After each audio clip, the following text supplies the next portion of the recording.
Welcome everyone, and this is a live stream from FishEZ. We are looking right now at some awesome barbs. These are the barbs that we have bred in a few weeks ago, and they are tiger barbs, of course.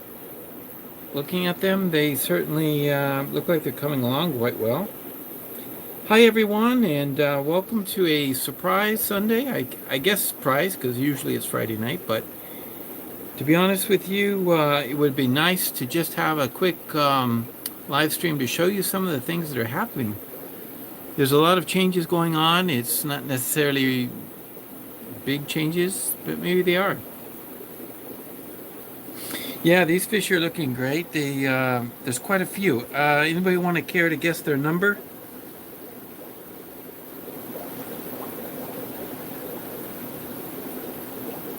I would say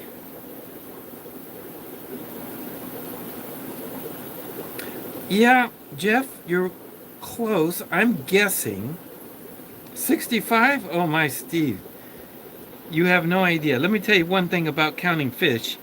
There's always more than you think. Always more. Always more. For some reason, the only way to really guarantee a good shot and to know, for example, these guys are moving. They're moving every second of the day and night. They never stop. My guess is around 150. In this little breeder box, we've got a nice little batch of Lucipennis growing up. The only way to take a good count of these is to get them in a bucket, get them in some place where they're actually, you can take a picture. And then I take a picture and I take the picture and I use my editing tools. And I take my pen, which is on my phone. I have one of those note phones. Right. Yeah, that's true. You go like 10, 20, 30, 40, and you get an idea. So I take the picture, take the editing tools, and then do a mark as I count away of every fish in the picture. And as I complete the picture, every little fish has a mark, and every fish that I didn't count doesn't have a mark, so you keep going. My guess, though, is if I take a picture of this, I still won't catch all the ones in the back, the ones behind the filter, the ones under the Java moss. Yeah, so this is definitely no less than 150. No less. One of the things that I've always found out is, like, for example, you're looking here and you see these are definitely regular tiger barbs. These are definitely like, there's not many greens in this batch. I'm going to tell you why. There is a few greens. There's one right there. There's one right there. There's a couple of greens in here, and they'll probably look, I don't know what they'll look like as far as quality goes, but the mother was a green tiger barb, and the father was a regular. But he was not a store-bought one. Let me just kind of move down without shaking the camera too much. We've had people tell me that I shake the camera too much. You see that one regular one right there? That's the father. I never wanted to breed from him, but I had an extra female, so I threw him in. So the first time I've ever bred from him, that was what you're looking at, that his batch. And I put him with a green tiger barb. But he himself came out of two green tiger barbs. So in other words, he's a throwback. But I wanted to see what would happen if you took a throwback and put him on a green. So these are males, but let's say, for example, this green one here was a female, then you put him with a green and his parents were green. What's the percentage you get out? That was my real curiosity, and this is what happened. So I've satisfied my curiosity. It's not really a good idea. It doesn't help. And you end up with basically a ton, tons and tons of just regular looking tiger barbs. So, okay, Well, it'd be nice to have a batch of regular tiger barbs. I don't think I've ever had those in many, many years. I've always just done the green because I love the green. They're one of my favorite fish in the whole wide world. Everybody has one of those cheap fish that they just love. Maybe it's a guppy, maybe it's a platy, I don't know. You always have that fish that, yeah, I just like that fish. It kind of reminds me of my childhood. I remember when I was a kid, the neat thing about tiger barbs was that I loved the stripes on them. They were like banded and they were so crisp, and it was just something I just adored about tiger barbs. But anyway, then the green ones came out and I love them. Um, but hey, nothing hurts to just put them together. So in the course of the tanks, this tank, the pairs of fish, there was some pentazonas in this one, and they produced absolutely zilch. I think I had one female and two males. But over here, I put the two females and four males, pentazonas. And if you're wondering what the pentazona or hexazona is, it's a very peaceful barb. But I already know from experience that these fish are extremely elusive. They're not like those tiger barbs we were just looking at, where they're out milling about. These are the most elusive fish I've ever had. I've often thought, oh, there's no fish in here. And then one day I see one or two, and then when I finally get the count, it's 20. They just stay hidden. I guess that what keeps them alive. I'm looking for one right now to show you. I know there's three or four. At one time I've seen three or four together. That's the only way to really get an accurate count, is to see them all together. But, I don't... Oh, there's one. There's one on the glass right there. See it? There's one. That's hexazona, pentazona, whatever you want to call it. Now, I wanted to talk... I may as well take this moment to talk about it. These fish, when you put them together, I didn't get many fish out, like, a big spawn, even though the female and males hadn't been together for a long, long time, maybe even a year. Maybe they hadn't been together for 8 months or more. Probably a year. I didn't keep records, but I've been so busy this year, I didn't get a chance to breed them. I decided I better get some batches going, because if I don't, it's going to happen. They're going to die out like some of the other barbs I've had, just because I was detaining. But here's the parents. I love these guys. The males got this beautiful color. They're smaller than the females, and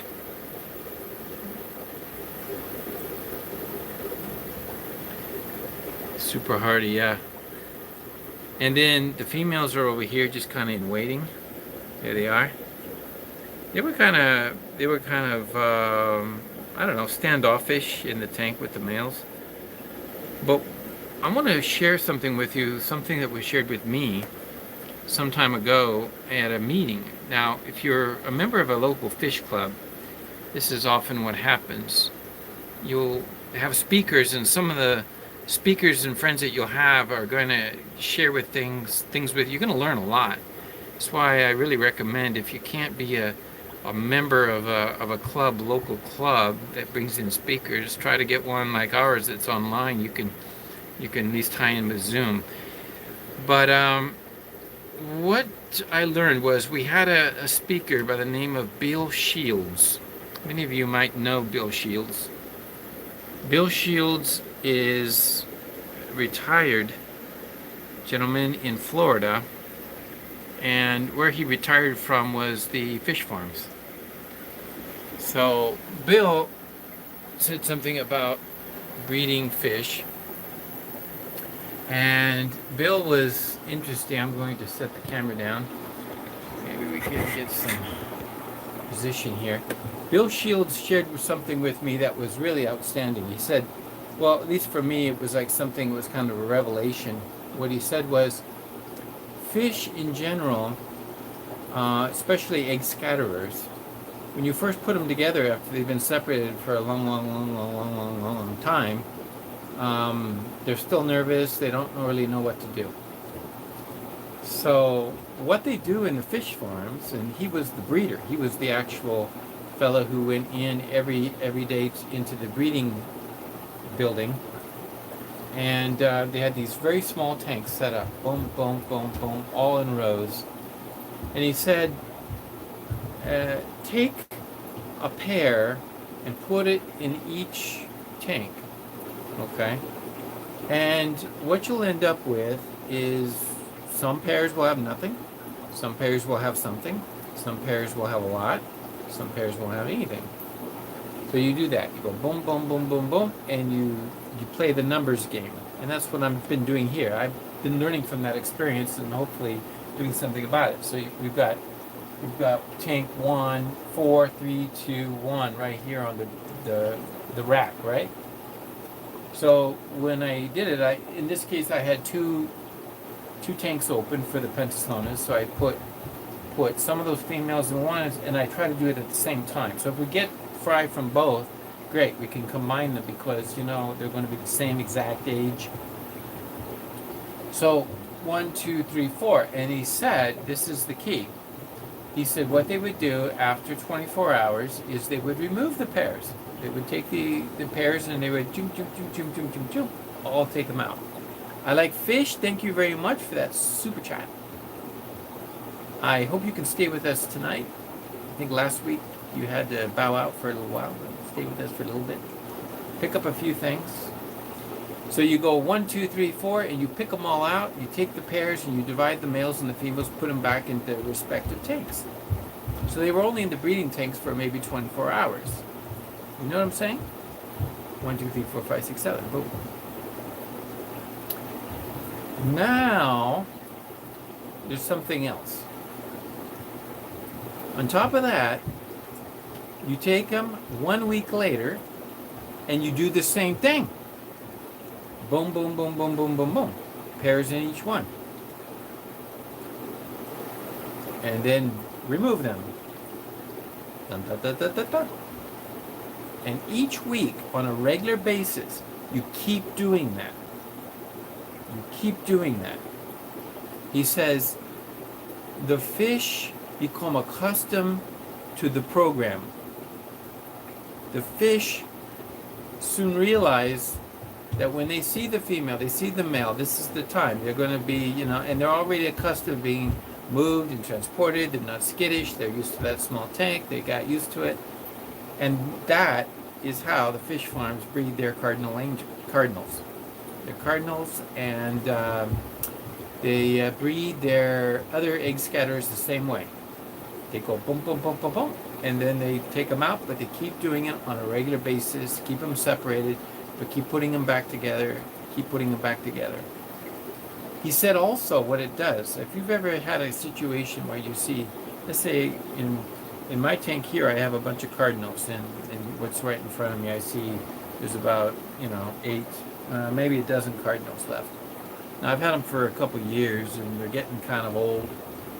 He said, you ever seen a female that's like so plump? She's like, oh, she's got when she releases, she's going to release 1 billion eggs. He said, that's not likely to be the one that's going to produce the most. And I quite agree with it because I've tried those real fat females and they're the ones that usually bomb out. The reason that they're like that, kind of fat, is because basically they are not able to release their eggs. They're pretty much confined in a way that just causes issues with their reproductive cycles, and so it's the ones that aren't so big that are going to be your better breeders. Although obviously they're somewhat plump, somewhat.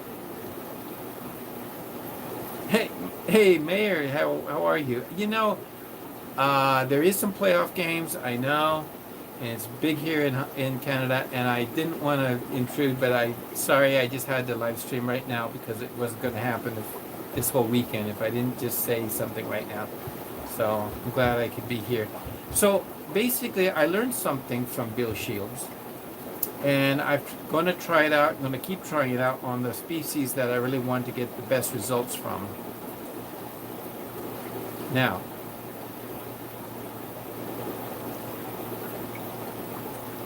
it's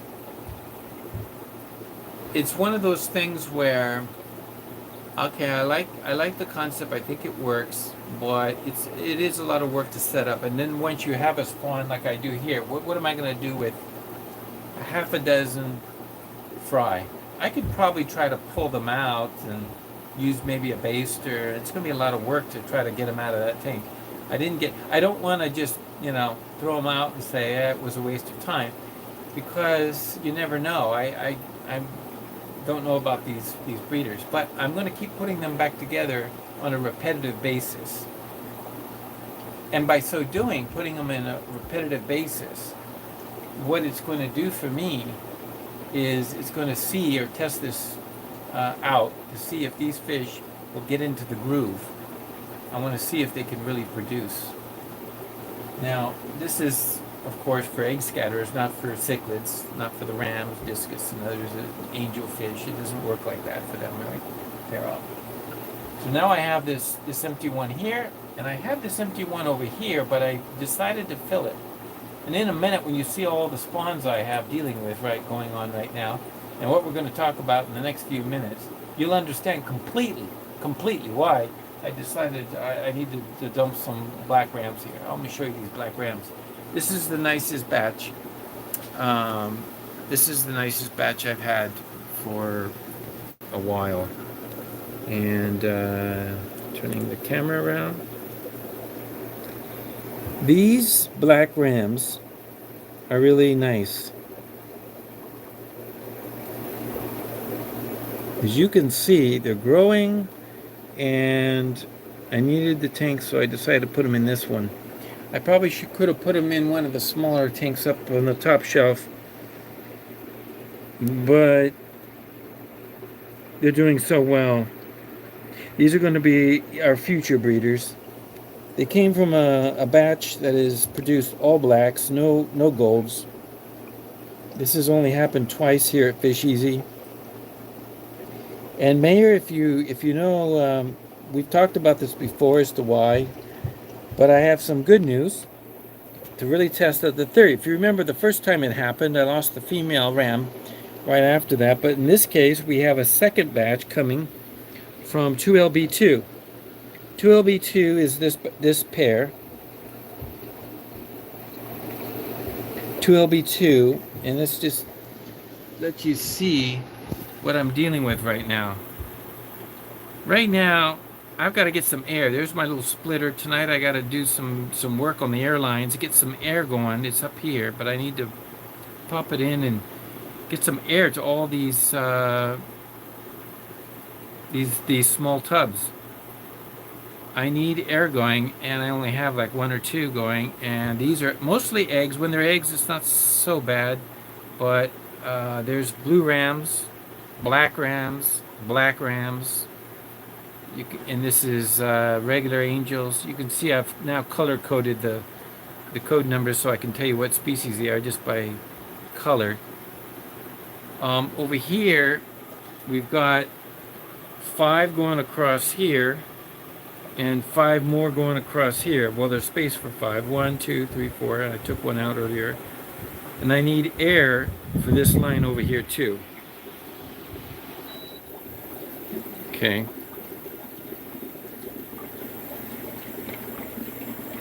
So I put this in today. Put a splitter in. It's coming off the back lot, and I'm going to use all of these to come down here on the side and then just pop into each one of these guys. So I'm going to clean up this stuff, instead of it hanging out like this all over. We're going to clean them out. This black ram, 2LB2. So these have just started free swimming. Another humongous batch. I'm looking through a tub, so I really would like to get them in. I'm going to put them in this here. I really like to have good visual for my black rams. And so these black rams, I want to have them right up on top, and the ability to drip their water clean. For example, these need to be changed, put into something. The water's going to start going bad after 2 or 3 feedings of baby brine shrimp. They've got to be in a breeder box, or I've got to figure out a new way of doing water changes. It's just too hard. The angels seem to be the best when it comes to surviving in these tubs. These have been doing quite well since April 21. So here, by the way, I've only got 5 survivors of the albino dantums. Yes, albino dantum angelfish. Got 5 survivors so far. I hope we can get some. I was hoping for at least a dozen, but most of the eggs all fungus. There was no real survivors. Could be a genetics thing. Maybe that's why they're so expensive. They're just hard to raise. But we'll get it square rooted. The parents will probably spawn again, and we'll get it right. But that's what's going on here. We got tremendous amount of airline work to do, and we're going to do the same thing for down here. We're going to have the ability to drop cords down this side and come over across this as I need to. By the way, today is day 14. So I think it's day 14 today. Yesterday was day 14. This is our red lizard black. That's his tail hanging out.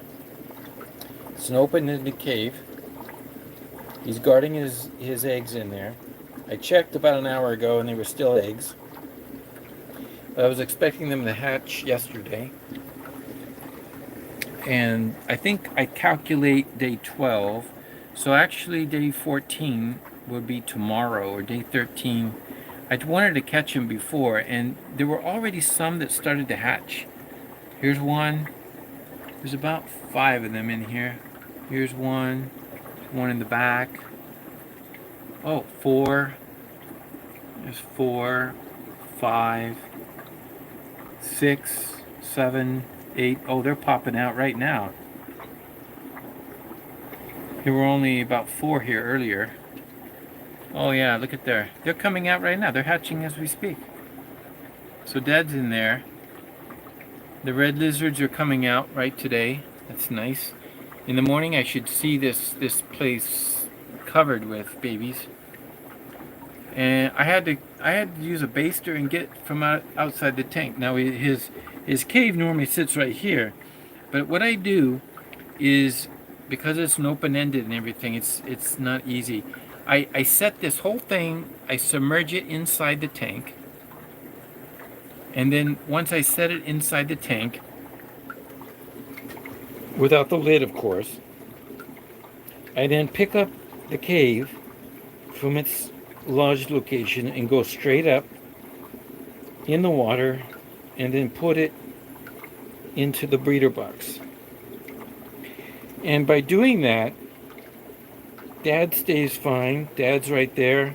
He goes with it. I put my fingers over the ends to see so he wouldn't dart out, but you know what? I didn't even have to do that. He didn't do anything. Once he's inside the submerged breeder box, I then just lift the breeder box out and put it on the edge. And that's it. That's all I got to do.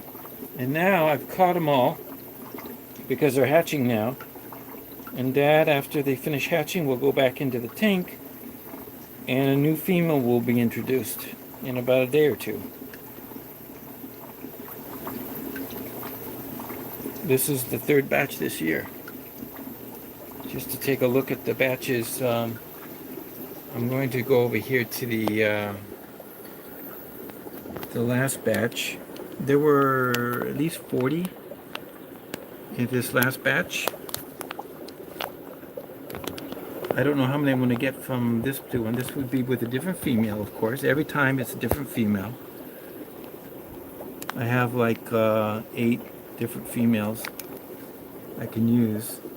And by the way, I found this little guy in the tank. I don't know where he came from. It's kind of strange. I think he's from the same batch as these, but I think because he was in the tank and got missed, I think he didn't grow because he wasn't getting as fed as much. And I found two of them like that, so I put them in here with the rest. This was before the eggs even got close to being hatching, so I knew it wasn't from the current hatching. But that happens, you know. But these guys, they do very well. Now, I'm going to demonstrate what I'm going to do to fix this thing, because I really want to get this working. It's obviously too long, and I want to cut it off. Not bad, not a hard thing to do. Oh, and looky here, another group of Lucy's.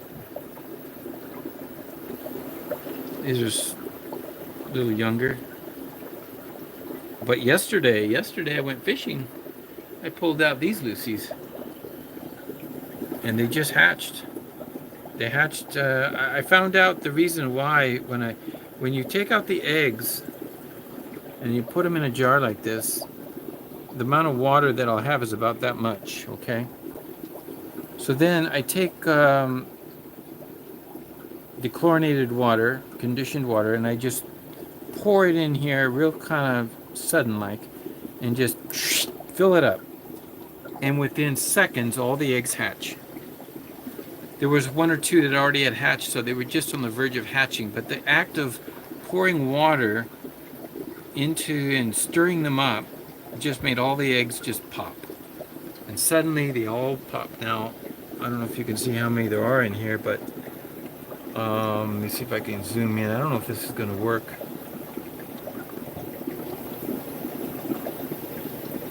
Can you see them wiggling? You see some of them swilling.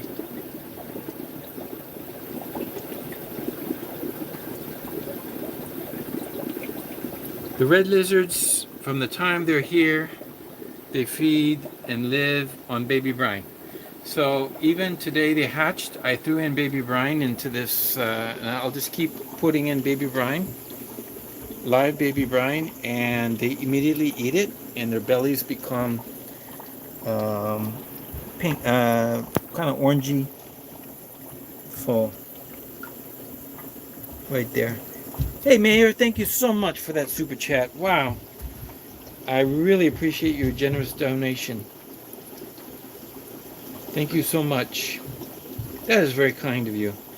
Much appreciated. And I hope you become a member. I did turn on the member on the site just before this particular video, before we went live today. But apparently, even though I turned it on, the memberships have to be approved. And so now I'm just waiting for them to approve it before it'll go through. So they've been turned on. Very simple membership, just one level membership for those who want to get my detailed videos.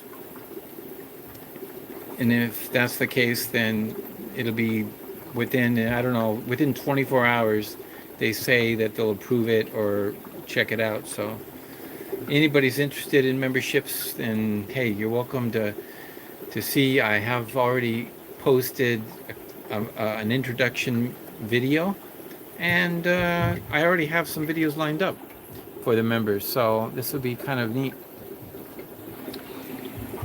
The detail behind the scenes, some of the more casual things that go on in FishEZ.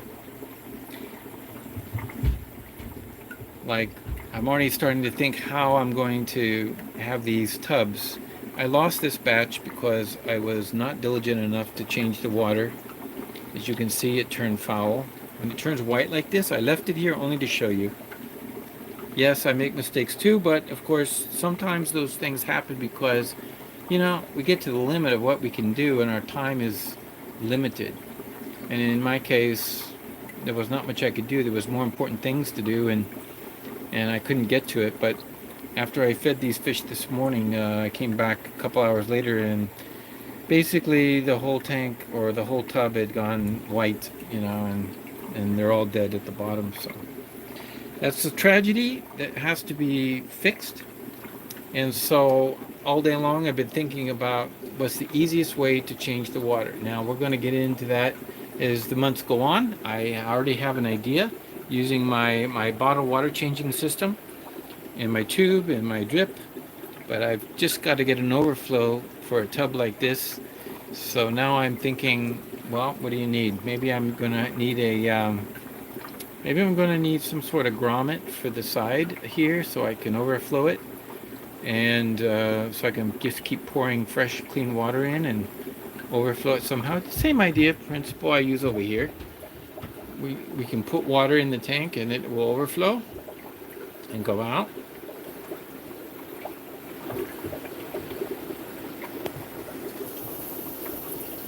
Oh, the checkerboard. Well, that male, I only have a male mare. He's a gorgeous fish, really. And honestly, he's my last one. So if you want him, you can have him. I appreciate all you do for me on my channel. I'm just really looking for a good home, but I would never put up a fish for free. You know, to tell you something about that, if you put up a fish for free and say, hey, I got a free fish, guess who's going to show up at your door? Everyone. They just line up. Free fish? Oh, I want a free fish. They'll show up. They'll come take your fish. But is it a good home? They don't even have the knowledge or even know anything about what is the checkerboard cichlid. That's spayed tail. I would love to get some females. If I got a female, I'd keep him, set him up, especially here with my West Africans. We've got 2 sets of West Africans here going now. No eggs yet, but they're looking very good. They're getting in prime condition. I have a lot of hope for them. But the checkerboard cichlid, I even went back and bought some more. I bought 2 more. I went back to the store before they were all gone. But for some reason, the females just kept dying. And they would be alive 1 second, swimming around, doing fine. And then gone. And so it just seems strange. You're not sure what exactly it is. Now, it could have been something internal. It could have been parasites. It could have been something that they're affected with. I don't know. But these males that I had have done well, and I've had them for months, and with not a problem. And right now, the last male is in a tank with a bunch of discus. Poor thing. He doesn't really have a nice home. But yeah, if you want him, Mayor, he's yours. You get priority because you're a supporter, and you know what? I like doing nice things for nice people, and whenever I can. If you really want that, he's a real nice centerpiece, and he colors up, and wow. And in the video of that ad on Kijiji, if you'll notice that checkerboard cichlid, he's showing his display colors, and he's doing things I've never seen fish do before. I think it's a great video. And I said to myself, what on earth is he doing? I thought, and then I realized he's courting a female ram. So there's no females in the tank, so he sees a female ram, and so he's following her around. She's got no males, so he's trying to, but of course he doesn't quite get the ram motions down. He doesn't know what rams do. He knows what checkerboard cichlids do. And that's kind of hilarious because, if you don't speak the language, there was like 2 different languages going on, but they were both trying to do something. But that's when I filmed that. Great video. It's on my Kijiji ad, and there's a link for that particular fish, showing off on how he is showing his colors.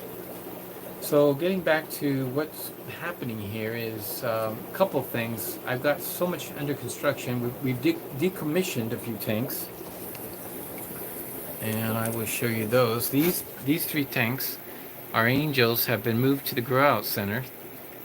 And so we're going to decommission them. I just have a few plecos to pull out of here and another pleco out of there, and these can be pulled. So what we're going to do is we're going to start the process one little by little by little. I'm going to take these tanks and pull them and take them over to the grouse, and then I'm going to replace them with 5 brand new 5.5 gallons. That will give us enough space for more breeder boxes, 4 of them in fact, and I'm going to put in the overflows in the back and use the drip system. And how I'll use the drip system is I'm going to tap into the pipe right over here up above, up on top, and bring a line, a kind of line that you use for RO water, that kind of line, and bring it down. So as you can see, it's much higher, so it'll properly drip. And I'll set up some dripping system here. And that will allow me to do drip systems on the gallons here, just very similar to what we have over here. So we can maximize our production here in the nursery. But unfortunately, it was so hard to decommission 3 10-gallon tanks in here. I didn't want to do that, you know. But you have to bite the bullet. You have to come to a point where, you know, I just have to be without tanks on that shelf for a while. And that's what's going to happen, right? So I'm stopping them now. In a week, maybe I'll have them gone. I'll have maybe start work immediately on getting some piping on the back working properly, and then at some point I'll have the 5.5 gallons brought over, and I'll bring them over. When I take these out, I'll have a place for them and put them in there. So that's the idea. Hello, Longfin Lagoon, and welcome to everybody who's joined us. I don't know if there's been any questions I missed.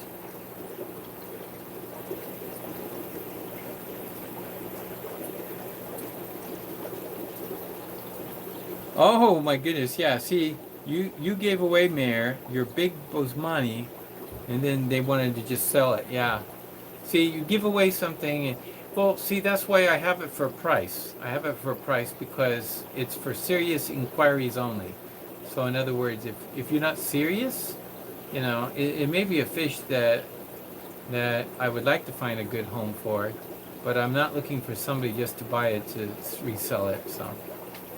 One of the reasons I was thinking about taking it to an auction is because when you have an auction, it's also possible that with a bunch of people there and they know what they're talking about, they're listening for all these rare fish, and somebody has these fish and says, oh, here's one, I can get another one from maybe a different source, I can add it to my breeding program, whatever reason. And I like the idea because then the person who gets the fish is the one willing to pay the most for it. And even if it doesn't go for much, at least it went to somebody who values the fish for something. But yeah, free fish, give it away for free, and it's kind of a shady thing in my opinion that, you know, people, they're not the right people.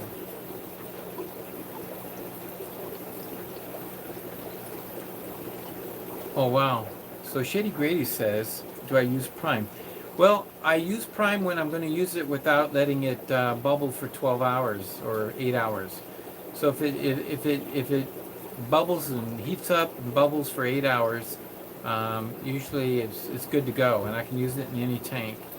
But if, let's say I just emptied it and I refill it and I needed to make another change, I put in a small amount of Prime, and then I let it sit for a few minutes before I use it. So I just take one of these pipettes and I put it into about this much, which says on here 1 ounce. 1 milliliter. So I have 1 milliliter, it's not an ounce, 1 milliliter. So I use about 1 milliliter for the 25 gallons. It's very highly concentrated. I've never had an issue. It takes out, I only have chlorine. I don't think I have much in the chloramines. I don't have much of that in the water in Brampton. But you never know. You can always change things. But I've never had an issue with even the small fry or anything going to the top surface trying to breathe. That is the sign. If you have a problem with chlorine in the water, the first thing you'll notice is that it attacks the gills and stops the process of oxygenation getting into the fish's body. So as a result, chlorine can suffocate your fish. That's basically what it does. It prevents them from being able to breathe. And so a sign is that they go to the surface trying to get more highly oxygenated water. Oops, sorry, I knocked the camera. And that is what happens. So you know right away when you have chlorine in the water. So I've not had that issue. Just that 1 milliliter for 20 gallons is plenty enough. It also says on the directions to put 1 drop per gallon. So I can use tap water even if it's the right temperature and just put 1 drop per gallon. 1 drop. It's amazing, that stuff. It's so highly concentrated. So in your case, Shady Grady, you're saying the water's causing things floating in mine along with the pollution in our city air. I need to scrub my tank bi-weekly to clean it.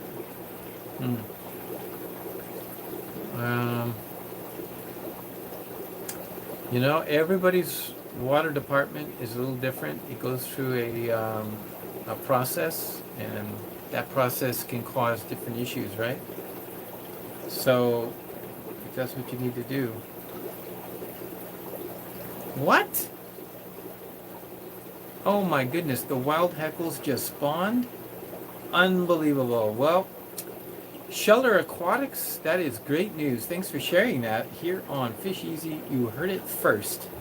I am excited for you. That is, I know, one of the great things that you've been doing. Jeff, your paramecium culture is doing great. I have yet to find, in fact, I just got another response back from a happy customer. Let me show you. I call them customers only because, you know, I do make a few pennies just to keep my head above the water. But I make this very cheaply available to everybody who, in fact, tonight or tomorrow night, I ship it out every week. If I get orders for paramecia, I will ship. It will actually be sent.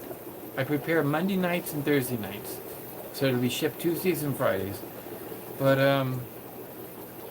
it's funny because this is to a gentleman in Montreal, and as you know, in Montreal they had a freeze because the power went out for days and days, and so they had a ice storm. And it was really sad because so many people lost fish and so many things happened. But I sent a paramecia order up there, and then, of course, ice storm, right? So when he got it, he says, thanks for shipping. He says, yeah, the ice storm just hit us on Wednesday the 5th. He says, I'll try it, let you know if it's alive after the bubble mailer. He says, I just hope it didn't freeze. He's using it for his emerald, rasboras, and luminatus. So he breeds also luminatus like I do.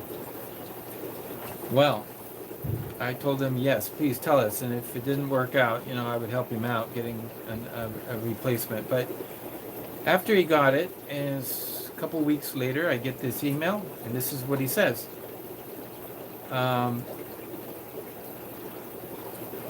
I told him, I says, I have sent it even to Australia. It took a month, and it still, you know, survived very well.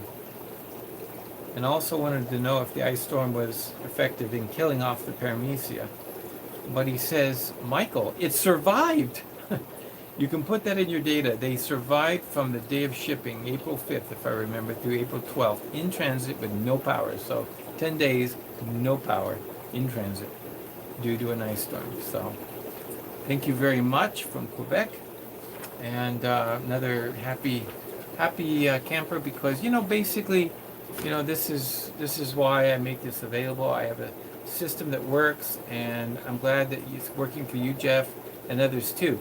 Whenever something that can be replicated in such a way that, you know, makes it very, very useful for rearing and causing, you know, bigger batches, I want to share that with everybody, the whole world. You know, it's like, hey, this works. You know, try this. And that's really great because the paramecia does help a lot. So very, very thankful for you.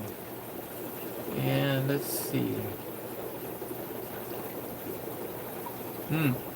Yeah, Shady Grady. Oh, okay. Yeah, the memberships. I hope you get a chance to sign up if you're interested. But unfortunately, it's not an option yet because it has to go through a review process. Because I don't know, I set it up and I just, you know, I only took 5 minutes to set it up. It's not going to be anything fancy.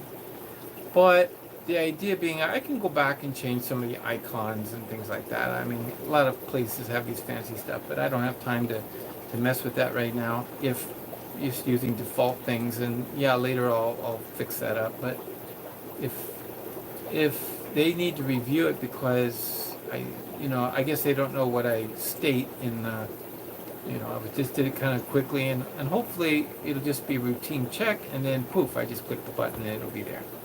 So, but definitely within the next 24 hours.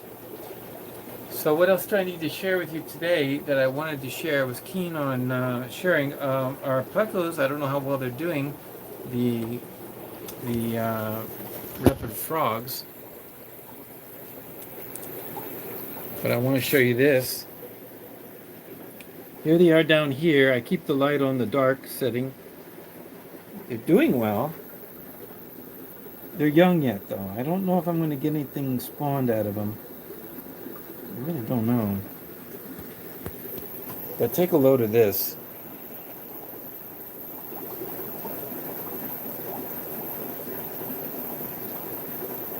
.6, 5.5. Right down there. I'm watching it daily. It's been dropping and it's getting very low. Try to avoid a crash, but at the same time I want to get it low to see if I can induce them to do something. Feeding them lots of brindle worms. Let's check the ppm. Okay, ppm is very high, but I think that's okay. Out of my tap it's like 180, so 240 is really not that much higher. It's the pH that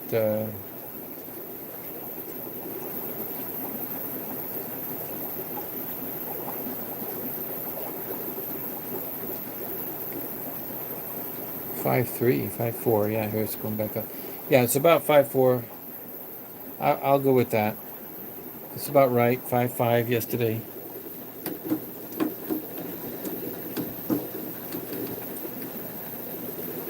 Yep. So that's kind of good news.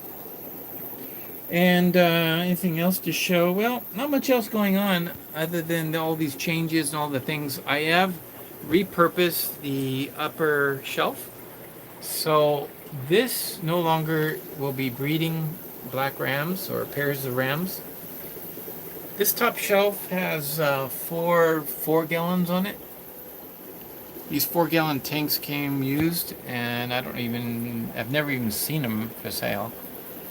I'm moving a German blue batch, very large batch, into a tank tonight so I can get access to this breeder box. So right now what I do, I remove the weir. They're just kind of floating in there right now. But I'm going to actually dump them into the tank tonight and get them going in here. So I have 4 tanks up here at the top, and each one is going to be used for rearing fry, and I think that's the best use of these tanks. Right now I think there's an angelfish in these tanks just to keep it going. Yeah, I have an angelfish in here somewhere. I don't see it right this second, but there's one over here. You can see that one. It's just an angelfish. He's doing okay by himself. And so that's what I'm going to use these for, the top rack. And I think it'll work out really nice. But I need to do, after we finish here and fix this rack, I might put some overflows, but I don't know how exactly I would add water. I might just have some overflows because I have the drain here locally, but I may have to just manually add water to give them their water change, or I could use a transfer pump. This is the transfer pump. If you've ever seen one, you know what it is. It's like a dosing pump. It looks like an air pump, but it's not. It's got two holes, one in and one out. So water is sucked in from the white, out with the green. So let me explain how that works. So I turn it on, and it's going to pump water. Let's just take a look at it. Now right now I always keep it the same level as the input. So let's say, for example, in this tank, if I want to add water, it's got an overflow on it. So let's say I want to add water. I'm just going to put the green hose in it and turn the thing on. Let's just see what happens. So down below, let's see if I have the, where is the pump? The switch. Well, that's strange. I haven't used it in a while. Did I unplug it?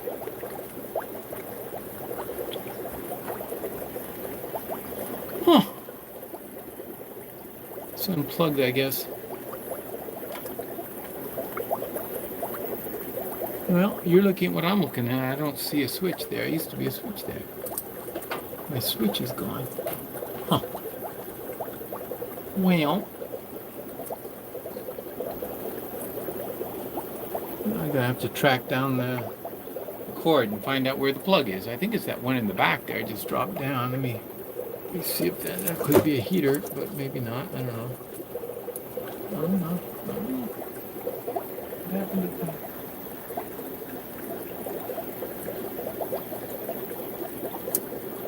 Huh. Well, surprise, surprise. So basically I had a switch there, and I would turn the thing on, and it would just pump out water. Right now, if it got going, if I could actually just turn it on, and with this one at a lower level, it would just start siphoning out slowly and give this a drip replacement. And then of course with the overflow, when the water gets up to those holes, it will then pass over the bridge and go down into the drain. Oh, a quick shout out for Blake's Aquatics. Yes, Blake's Aquatics. A great guy in Australia. I don't know if he's on with us tonight. I doubt it, being that there's so far this would be a Monday morning for him. Oh, looky here. I'm just walking by, and look at that. We have a baby right there floating. This is the Pentasona fry right there. Can you see it? I can't seem to focus on him. There he is. You see, they're not that big. There's not that many, but they don't show up too much. Well, there's so much to talk about. We could just keep talking all the time. But thank you all for joining tonight. It was kind of a quickie to give you an update of what's going on. As you can see, there's crazy things going on. I got to get all those breeder boxes, those breeder tubs going. I got to get air into them. I also found that I had a small leak in my drain system, so that when I was draining some of my tanks, the water was backing up to a lower level where there was a slip joint, and it wasn't really tight, so I need to glue that together. I never glued it, thinking that, well, it's just vertical, so being that it's not under pressure. But when you back up water into a system, that can cause an issue. In other words, it could, for example, let me explain what I'm talking about. So as you know, this is a very high tank, and it's got a valve right here, and that valve I can just turn, right? Turn the valve. And water will drop its level down to where I need it. But while it's dropping down the 3/4 pipe, down, and behind all this, there's a 1-inch, or might even be it's about a 1-inch pipe, I think. So the 3/4 dumps into a 1 inch, and the 1 inch is insufficient to handle all that water. So water, instead of going to the left towards the drain, it also starts backing up to the right, and then of course follows over here, and right there, if you can see it, I don't know if you can see it, there's things in the way. Yeah, right there, behind that post, let me see if I can get my camera in there. Right there, it starts backing up and coming up this pipe, and when it comes up the pipe, it gets to a point where it's not glued, and then that's when it kind of leaks out. So it's like a drip problem. But fortunately, I think I don't have to move my tanks. I think I can just pull this out and get to it right there and do the gluing and fix it. So that's my goal. So I'll have to do that this week also. So there's so much to be done, so much, and I have to work tomorrow. So maybe you do too. And I appreciate the fact that you all joined, and for those who hit thumbs up, I appreciate that very much too. It's one of those evenings where it's a Sunday night, and I know everybody's got things to do and getting ready for a new week. But here in the fish room, there's just so much happening. I said, I wasn't able to live stream on Friday, and my plan was to have guest speaker Aquilin Malik with me, and we could talk about everything going on the last month or so, what's happening. But turns out he been super busy, and he's working, and one thing after another just led to the result that we just couldn't get to it. So, but thank you very much for all your support, and I do appreciate it.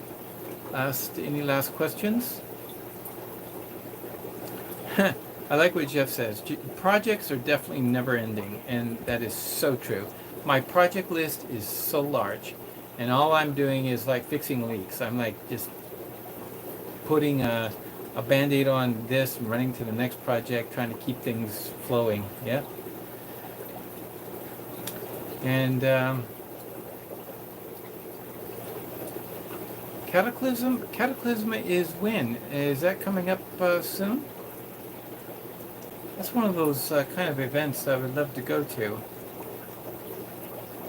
I don't know if I would be able to go to it this year, though. I'm in the process. I have to renew my passport, and that takes a process. And while you're renewing your passport, basically you're without one, so you have to not have plans for travel. Yeah, Cataclysm. So what that is the big catfish event, and I know Tom at Team Aquatics has talked about it many a times. And hi Richard, thank you for joining. We're just ending. Looks like you'll have to be on the replay crew, but at least you got the ending. But Cataclysm is super great for those cases where you want to find breeders with fish or catfish, maybe plecos. If I was looking for, like I am looking for Wobbin Muster and Cistrus plecos, that would be great to find here locally, although I don't know that we can get them locally. So it's 13th through the 16th, Madison, Wisconsin. So I'd have to travel north to get to you guys in Madison. Being that I'm way down here in southern Ontario, Canada. It's always strange to think, to get to Minnesota is way north of me. But it is. Yeah, if they don't have these type of plecos around, that would be a place that you might find somebody who brought some to the event and have them for sale, and you might be able to pick some up. So that kind of thing happens. Oh no, the Leafs lose. Yeah, sorry to hear that. Yeah, for Canadians, that's sad news. Well, thank you very much. And with that, I will now have to sign off, and thank you all for joining, and appreciate all the support you've given me. Not just tonight, but also on a regular basis, encouraging me to keep on going. And I'm always looking for neat things to share and show. Tonight, have you ever done this? This is crazy. I went to the dollar store. Look what I found. Now, at first glance, you say, "Oh, the dollar store. They have these all these little, things. Like, oh, what can I use those for? Yeah. So what you do is you take these, and you throw them away. Just dump them. You can put them in a bag, give them to your friends. But I go to the dollar store and I'm saying, wow, that is the perfect size plastic can. This is what I need. This is what I'm looking for. And it has a lid too. I'm looking for the size. I was trying to replace a plastic can that I've been using for years, and this is it.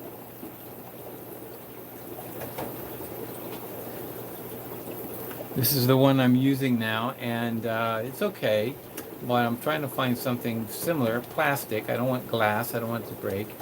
But let's say, for example, I'm going to mix medicine. I put some water in here, or maybe you've seen me in my videos, and I'm feeding the microworms. We did that live a few weeks ago, and so I use this one.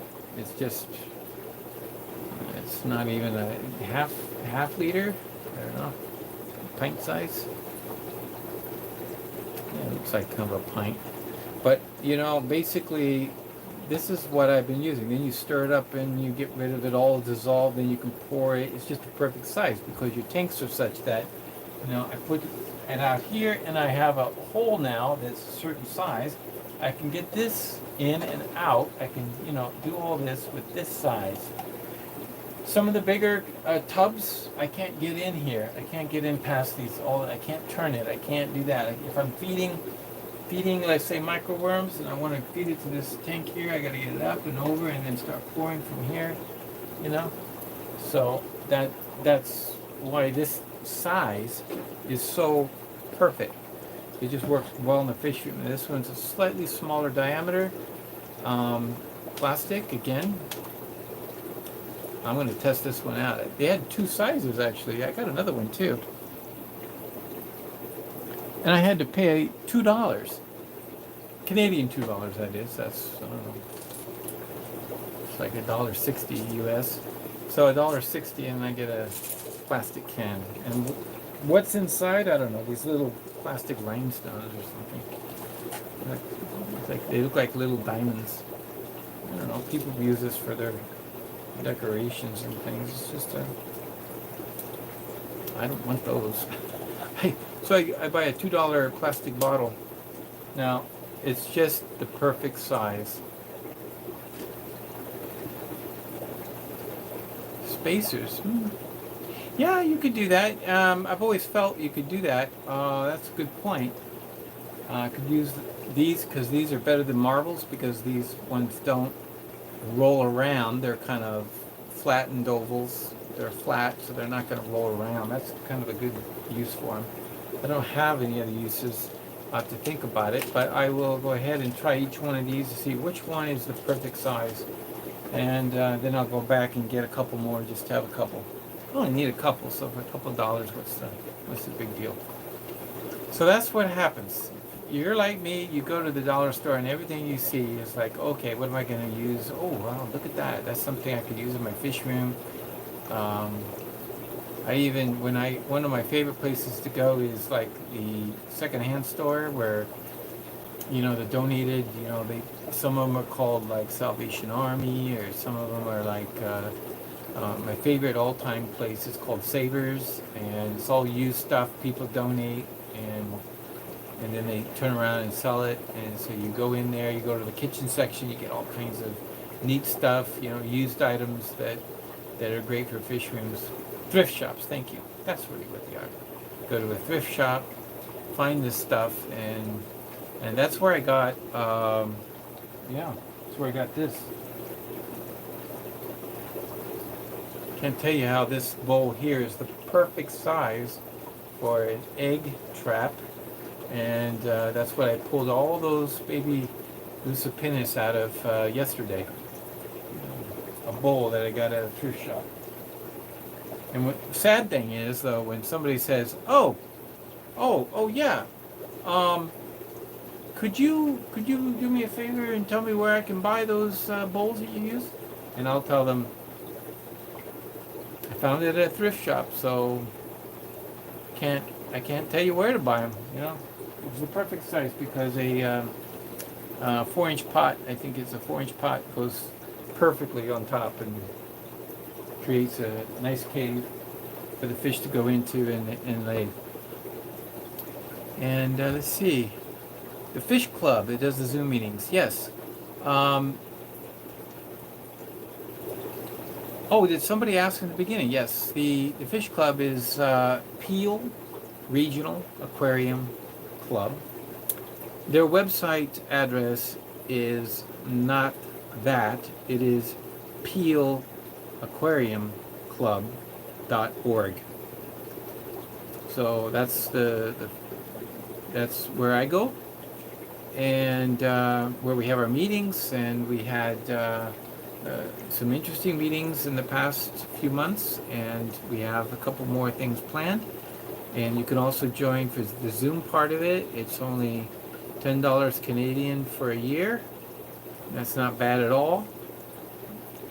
And memberships start usually, I think it's September through August.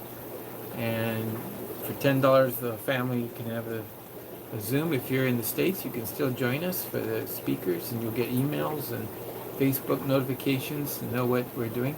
But yeah, you can just sign up. There's a link in the top right corner of the website, peelaquariumclub.org.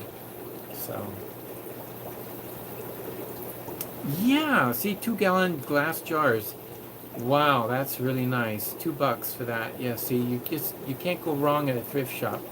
You get stuff like that. And I've got an idea, like for example, this, yeah, gallon jars. Well, gallon jars sometimes have problematic tops.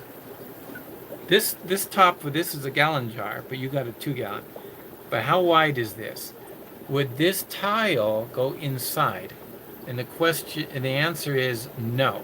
This is too wide to go here. So it's very painful. But look what I found. We've got these angel eggs are on a vase, open vase, that's got no closure here. It's got no tapered top. So this batch, I have to mark them, but I got it tonight. This is a new batch. Wait a minute. Oh, they hatched. See, they were just eggs earlier today. We got a hatching. Good hatching. I don't see a single white egg. Yeah, there's one. I do see one. I don't know if you can see it, but there's one right there at my fingertip. See there? One that didn't hatch. Man, sometimes these fish really pull through. So, yeah, that's how quick things happen around here. Always constant hatching. When I come in, I have to do a routine. So, for example, this one, unfortunately, I put them in this jar. This is a mass of babies. They're not free swimming, but unfortunately, I've lost track. I forgot where I was so busy last night. I think it was the night before last. I was so busy that after I put them in here, an hour later, I couldn't remember where I got them from. So I couldn't look up to see, and I didn't get it on this. So I have a question mark here.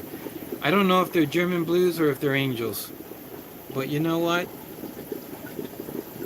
Once they start growing, I'll know. But for right now, I don't really know. So anyway, I go through here and I check. I do a spot check. Okay, these need to be fed. I'll microworms, so I'll feed these guys. These are the new Lucipinus. And they will get, let me see, I don't know if you can really see how many there are in here. Let's see if there's a good number.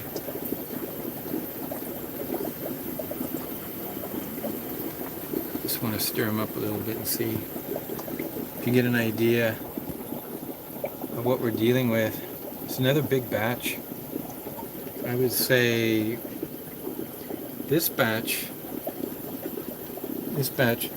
look, it's not very clear, but what I can do is, this is a nice shield from the light. There's enough light to see, but it's also shields the fish. So I'm going to take this off. And the design, just so you know, every lid gets in the center a airline hose hole, and the other hole is for something else. Now the other hole is for when I do drip method replacement water, or it just lets air out. But basically I went and drilled all of them last night. Let me see if I just want to see if I have just get them kind of stirred up a little bit. See how many there are.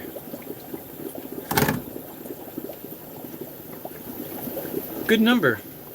I think it's a good number. It looks like well over 100. Well over 100. So that was like, I think 2 weeks. This is May 6th. They just hatched, and the other ones previous to this are, if I remember right, the ones we were looking at.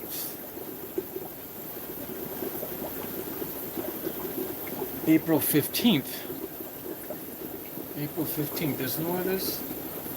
So actually, April 15th is the middle of the month, and so it's actually like every 2.5 weeks. Seems like they're producing.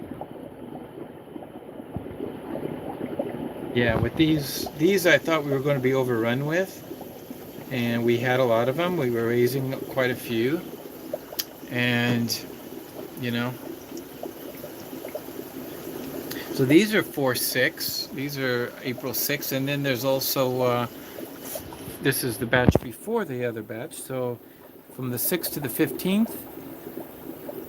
Yeah, that was about 2 weeks. Roughly 2 weeks, yeah. Every 2 weeks, 2.5 weeks.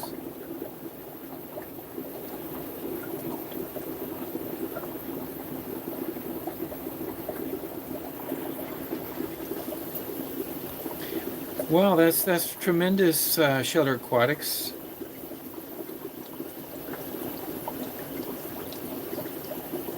More hatching. See, now that's where I'm expecting you to watch some videos. You got to get that on video. Get some shots of what's going on there. We want to see your breeding progress. We love to see your breeding setup and everything. I would very much. I like to watch everyone who's got a channel and posting videos. That's the good stuff. Breeder's delight, right? Pick up on things, learn things, and that's the great thing. So yes, Jeff. Thank you very much. 48 to 72 hours.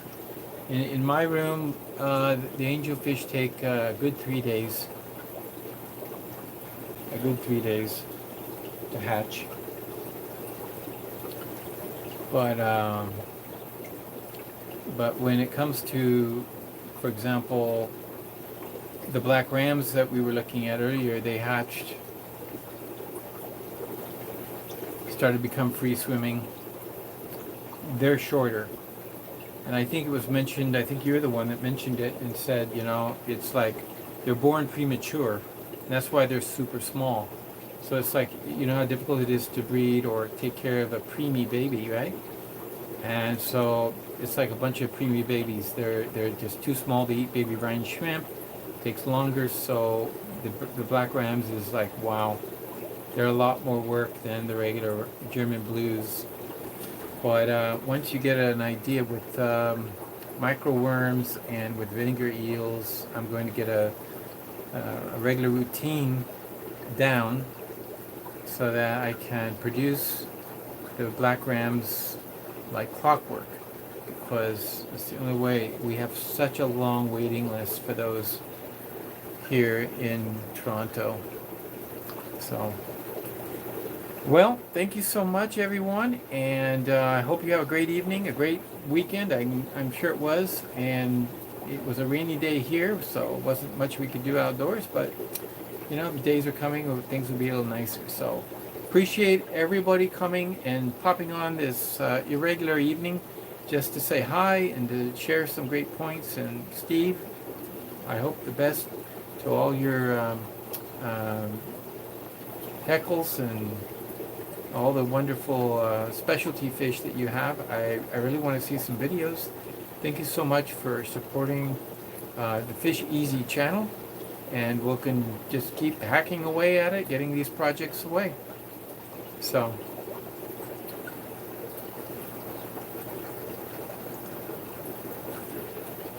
oh, interesting. Dave's Fish Cave has a question. He says, the fish food test. Did you not feed them baby brine shrimp for a couple of days? Mine just will not eat the bass leer. They just spit it out.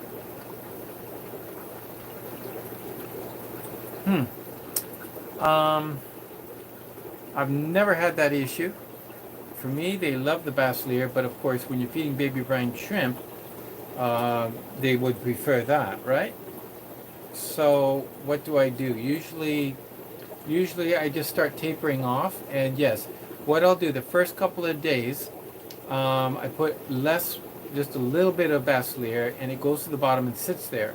But what they do is they pick at it. They pick at it, and they're like kind of like, you know, just tasting it. They're getting used to it, and that's when I start getting less and less and less of the baby brine shrimp. So when they get hungry, they start picking at it, and then they start realizing, hey, this is food. And once that happens, once I do see them eating the bass leer, I actually cut out the baby brine shrimp, and they just feed them only the bass leer, and they go crazy once they realize that that's food. So, yeah, and make sure that they're big enough, and it's a transition. And I recommend transitions for anything. Like, for example, in the black rams and other rams that I'm doing, I would never just cold turkey on the baby brine shrimp. I would just start putting less and less, just dab it, and then that gives them enough, but then it keeps them hungry, and they start picking at the other foods until they realize that's the way to go. Yeah, that's the way to go. So a lot of people make that mistake. Oh, they're old enough, they should be on bass leer. Yeah, well then transition them to bass leer, because it's a process, right? Because I mean, when all your life you've been eating these little shrimp Nepalis that come swimming by. Yeah, yeah, Steve, if you have a need for the paramecium, yeah, just order it, and I'll get it out to you. If you can get it at FishEZ.ca. That's the store there is basically that's the one thing I sell there. It's just a storefront, and I like the storefront because it makes people, forces them and takes care of all that nitty gritty stuff like getting your address and making the payment through PayPal and all that business, and I just get the printout. I get the the notification that the order went through. I print it out, I fill the order, and then I update it with shipped, and simple as that. I do not send it registered mail. I don't go to the trouble to track it, because there's no point in trying to track paramecia. It's like it can last a month in the mail system. So if it does get held up at any time, there's no need to be like worried. It's not like fish. And so that's something I don't do, and it's very expensive. It costs more than the paramecia itself to have it tracked. So I don't do that. I just put it in the mail and off it goes. And depending on who I get at the mail place, the cost can be different in the pricing. But I include a whole kit. So there's the scoop, there's some yeast, and there's some red wheat berries. And so I give everybody to get started. You got everything you need, all except the 2-liter bottle that you need, and well, that's it. That's all you need is the container, and off you go. So thank you all, and have a great night. And as always, I'd like to say appreciate the super chats tonight, and several of you donated something for the FishEZ channel. Appreciate it very much. I am using what I can from the YouTube to help me with my memberships and other people. I've joined a number of different people, and it's kind of like, well, if I'm contributing too, and I should be able to get some membership benefits out with other people, and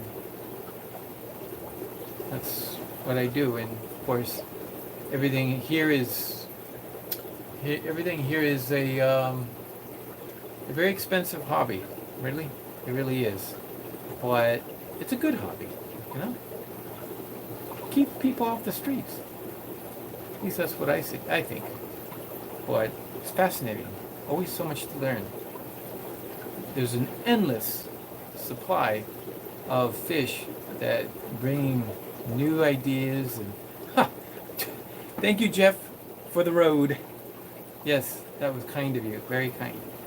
And yeah, it just, when you stop and think about the interest, I mean, if you want to get into Tetris, you want to get into cichlids, you want to get into Africans, you want to get into, you can just keep changing what you want to do and have a lot of fun with it. And I'll tell you a little secret before I go.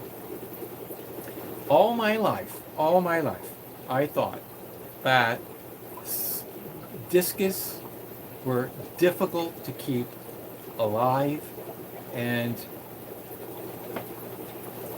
I found out just by getting some, trying it, doing it, I found out that's not all true. Discus can be difficult if you don't start with good stock to begin with. They might die. People might be selling you fish because they know they're going to die. But this is true with any fish, right? I mean, people can sell you lesser quality fish. But I got some good discus, and I got really going on it. Not a problem. And I had so much fun, and it's so fascinating. And it was all because of a friend who he used to work at Fanatics, and he had these discus, and he said, Michael, he says, I'm giving you this pair of discus. He says, I know you can do something with it. I said, oh, no, I was like paranoid, thinking, oh, no. So he gave me this pair of discus. He says he hadn't had success. They've had many spawns, but never any success. And I tell you, the pair went to town. They must have liked my water or something, but they were the most beautiful turquoise pair, and they produce all these beautiful turquoise fish. Just awesome. Beautiful fish. And I found out that, yes, you know what? There's some challenges to raising discus. Don't expect 100% perfection. But then again, look at the angelfish. I raise a batch of angelfish. Maybe there's 200. Out of that 200, there's a pretty good number that have deformities and things that have to be dealt with, issues. It's true with anything you breed. You have to be willing to remember that in the wild, the deformed ones, the belly sliders, or the ones that just aren't strong, they won't survive. Nature has a way of keeping just the strongest in the strongest survival. And so it's true here too. Now we pamper them and we try to get the little ones, and they're getting bullied, and we try to do a lot of things. But just bear in mind that out of all these tiger barbs, for example, you're going to have a few that are going to be like weaklings, but yet you're going to get a superb number of beauties. And when you get to the store and you get to pick out the ones you want, you're usually, rarely, hardly ever, not likely to be picking out the best ones, because the best ones were pre-picked. Maybe by the breeder, maybe by the person who got there first ahead of you. But it's not likely you're getting the top best. But when you're a breeder yourself, guess what? These black rams behind me, I'm sorry. Yes, I'm selfish. I will keep the best for me. Why? Because if I want to maintain the best for you, for people out there, I've got to have the best for me. Because that's the only way to keep breeding really good quality fish, is to breed from the best. So be judicious, be selective. When you go to picking out if they're going to be for breeders, just do that. Be very careful. Make sure they're not They're not second rate. They're not the bottom of the barrel, as it were. That's something you got to be careful about. Strange things happen, but I think I'll leave another story or two. I could just keep talking here about the golden dwarf barb that I have and some of these other little things that just all around me. But I will not belabor anymore. Thank you for the last hour and a half, and I appreciate it so much. We got to get going because I've still got things to do and places to see. And as Robert Frost said in his very well-known poem,